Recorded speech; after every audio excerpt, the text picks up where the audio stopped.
Benny the brave beaver. Beaver is a type of an animal. Brave म्हणजे Bahadur. Okay.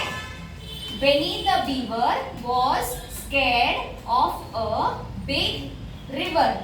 Scared means घाबरलेला. Yes, घाबरलेला. He घाबरले. He was scared of big river. One day he saw a friend in trouble. He saw a friend in trouble means what? म्हणजे त्याच्या मित्राला त्यांनी एखाद्या परेशानी किंवा त्रास मध्ये बघितलं. Saw म्हणजे बघणे. And bravely swam to help.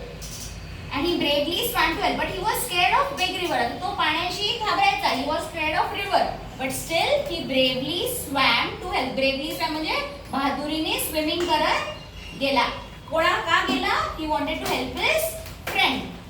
Benny discovered that courage comes when we care for others. Benny discovered म्हणजे he discovered that courage comes. He discovered it about himself. म्हणजे त्याला त्याच्याबद्दल कळलं की courage comes when we care for others. म्हणजे आपण बहादूर बनतो जेव्हा आपल्याला कोणाला हेल्प करायची असते. ओके. केअर फॉर आणि जेव्हा आपण कोणाची काळजी करतो that time आपल्या आपोआप आपण बहादूर बनतो. Okay. courage comes when we care for others.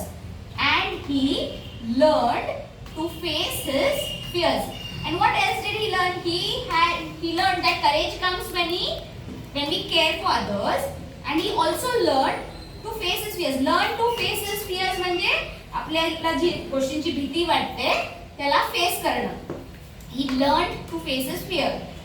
So what do you understand from this story? की जेव्हा आपल्याला कोणाला हेल्प करायची असते, काळजी घेतो आपण कोणाची, so we become courageous to help the person we like or we care about. Okay? So आपोआप आपल्या ज्या भीती वगैरे असतात त्या दूर होतात and we become brave.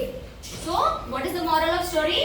Courage helps us help others. म्हणजे बहादुरी आपल्याला हेल्प करते समोरच्याला हेल्प करण्यासाठी. Okay? That is the moral of story. So this is how you should understand